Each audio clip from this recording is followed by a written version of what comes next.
Imagine a world where soup cans, comic books, and movie stars become masterpieces. Welcome to the world of pop art, a bold, bright, and sometimes ironic movement that turned everyday culture into high art. Emerging in the 1950s and booming in the 1960s, pop art challenged tradition by celebrating consumerism, fame, and the imagery of mass media. It blurred the line between art and life, questioning what art could be and who it was for.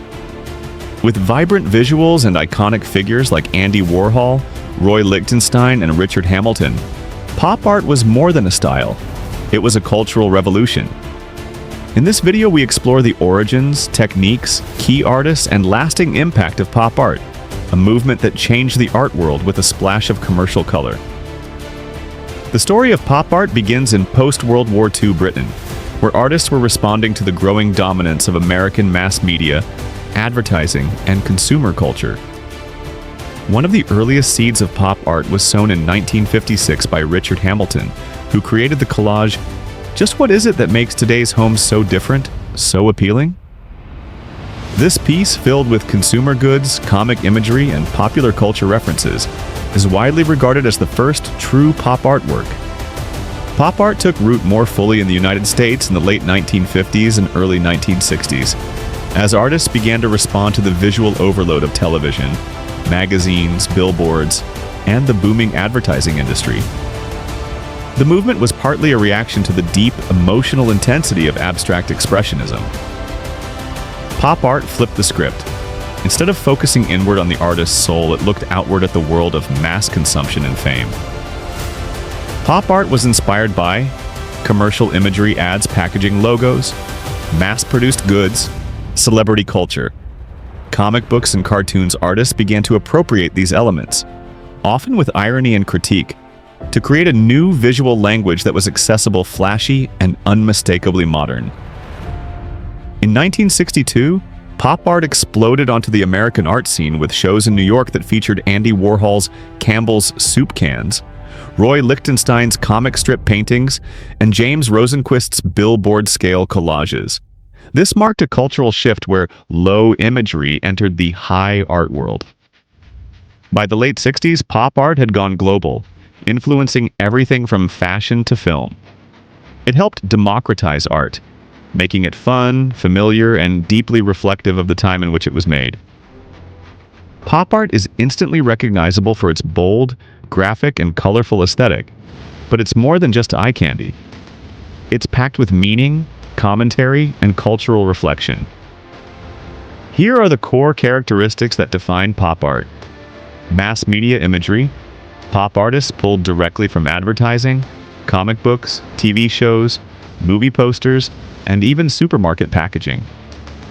Art became a mirror of daily life.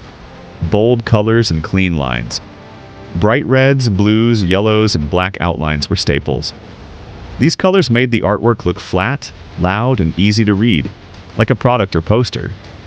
Repetition and reproduction. Many works featured repeated images, reflecting mass production. Andy Warhol's multiple Marilyn Monroes or soup cans weren't just aesthetic. They were commentary on fame and consumerism. Irony and satire. Pop art often mocked or exaggerated commercial culture. By turning a soup can into art, Warhol questioned whether originality even mattered anymore. Blending high and low culture. Pop art erased the boundary between fine art and pop culture. This challenged elitist ideas and celebrated things previously dismissed as shallow or commercial. Mechanical or impersonal techniques. Many artists use silkscreen printing, stencils, or projection methods to detach the artist's hand from the work, mimicking how products are made in factories. Celebrity obsession. Pop art frequently explored the cult of fame. Marilyn Monroe, Elvis Presley, and other stars became recurring subjects, icons of desire and tragedy. Accessible subject matter. Unlike abstract or conceptual art, pop art was understandable. It featured things people saw every day, which made it relatable and widely popular. Ultimately, pop art wasn't just about fun, it was about reflection. It asked us to look at what we consume, who we idolize, and how the media shapes our world. Behind the bright colors was often a deeper question. Is this all there is? Pop art produced some of the most recognizable artworks and artists of the 20th century. These figures helped define a movement that still influences design, fashion, and media today.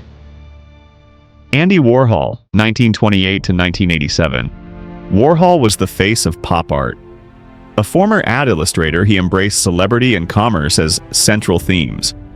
Campbell's Soup Cans, 1962. 32 canvases, each a different flavor, mimicking supermarket shelves. Marilyn Diptyque, 1962.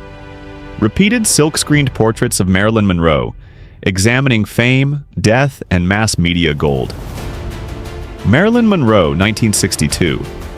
A haunting image of stardom bathed in religious gold.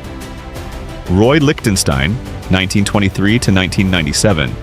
Known for his comic book-inspired style, Lichtenstein elevated the speech bubble and halftone dot into fine art. Wham! 1963. A dramatic aerial dogfight drawn in comic book style, Drowning Girl, 1963. A tearful woman and melodramatic text, mimicking romance comics James Rosenquist, 1933-2017. A former billboard painter, Rosenquist combined product imagery and surreal juxtapositions on massive canvases. F111, 1965. A 10-meter-wide critique of the military-industrial complex featuring bombs, cake, and toothpaste. Richard Hamilton, 1922-2011. The British artist who coined the term pop art. His works were layered collages of pop imagery. Just what is it that makes today's home so different, so appealing? 1956. A playful take on consumer culture. Klaus Oldenburg, 1929-2022. Sculptor of giant versions of everyday objects. Soft Toilet, 1966. A squishy sculpture questioning permanence and value. Clothespin, 1976. A towering metal sculpture in downtown Philadelphia. These artists didn't just depict pop culture. They critiqued it, celebrated it, and transformed it into something unforgettable. Their works remain in museums, textbooks, and even emojis, proof of their ongoing cultural influence. Pop art didn't fade, it exploded into global culture, leaving an artistic legacy that continues to shape how we consume, create, and communicate. Mainstream design and advertising. The vibrant aesthetic of pop art became a blueprint for graphic design, brand identity, and visual marketing. Bright colors, clean lines, and playful irony are now everywhere, from magazine ads to mobile apps. Street art and fashion. Pop art's fusion of art and commerce inspired artists like Keith Haring and Jean-Michel Basquiat, who brought its ethos into the streets. In fashion, designers from Versace to Supreme borrow pop imagery to this day. Digital art and memes.